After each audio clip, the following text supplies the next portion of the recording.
Election commission مستعفی ہو، پاکستان تحریک انصاف۔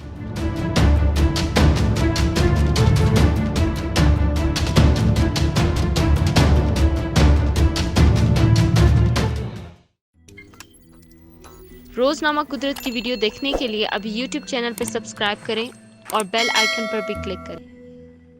پاکستان تحریک انصاف کی حکومت نے اپوزیشن جماعتوں کو الیکشن اصلاحات کے لیے مل کر کام کرنے کی پیشکش کرنے کے اگلے ہی دن الیکشن کمیشن کے سربراہ اور دیگر ارکان سے مستعفی ہونے کا مطالبہ کر دیا ہے۔ یہ مطالبہ پیر کو اسلام آباد میں 3 وفاقی وزراء کی مشترکہ پریس کانفرنس میں سامنے آیا، جب وزیر تعلیم شفقت محمود نے حالیہ سینٹ انتخابات میں الیکشن کمیشن کی کارکردگی پر عدم اعتماد کا اظہار کیا۔ انہوں نے کہا کہ موجودہ حالات میں الیکشن کمیشن نہیں چل سکتا، لہٰذا اس کے کمشنر اور دیگر ارکان کو فوراً مستعفی ہونا چاہیے۔ ڈان کی ایک رپورٹ کے مطابق وزیر سائنس و ٹیکنالوجی فواد چودھری نے اتوار کو کہا تھا کہ الیکشن اصلاحات سے متعلق ایک بل قومی اسمبلی میں زیر التوا ہے، جس پر اب تک بحث نہیں ہوئی۔ فواد چودھری کے مطابق اس ایکٹ میں حکومت نے تجویز دی ہے کہ الیکشن میں الیکٹرانک مشینوں کے ذریعے ووٹنگ کرائی جائے، بیرون ملک پاکستانیوں کو ووٹ کا حق دیا جانا چاہیے اور پریزائڈنگ افسروں کے اختیارات کم کیے جائیں۔ فواد چودھری نے واضح کیا تھا کہ پی ٹی آئی کی حکومت نے صرف الیکشن اصلاحات کے لیے اپوزیشن کو حکمران اتحاد کے ساتھ بیٹھنے کی پیشکش کی ہے۔ آج وزیر تعلیم شفقت محمود نے اپنی پریس کانفرنس میں کہا کہ سینٹ کے الیکشن میں جو ہوا اس کی ناکامی الیکشن کمیشن کی ہے۔ کوئی بھی جماعت سینٹ انتخابات سے خوش نہیں۔ دوسری جماعتوں سے پوچھا جائے تو ان کو بھی الیکشن کمیشن پر تحفظات ہیں۔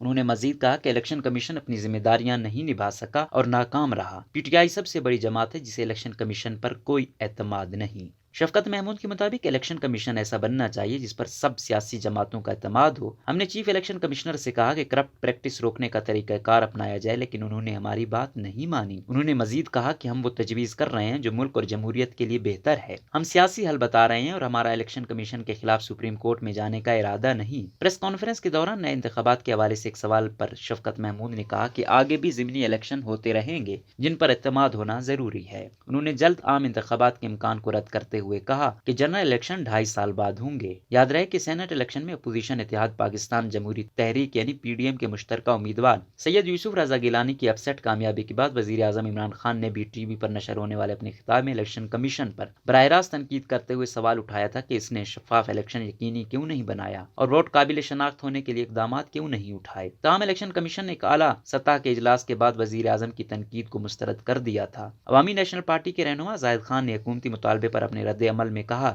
کہ پی ٹی آئی کو ایسے ادارے چاہیے جو اس کی مرضی پر چلیں۔ ان کا کہنا تھا کہ اس وقت الیکشن کمیشن غیر جانبدارانہ فیصلے کر رہا ہے جو پی ٹی آئی کو صحیح نہیں لگ رہے ہیں۔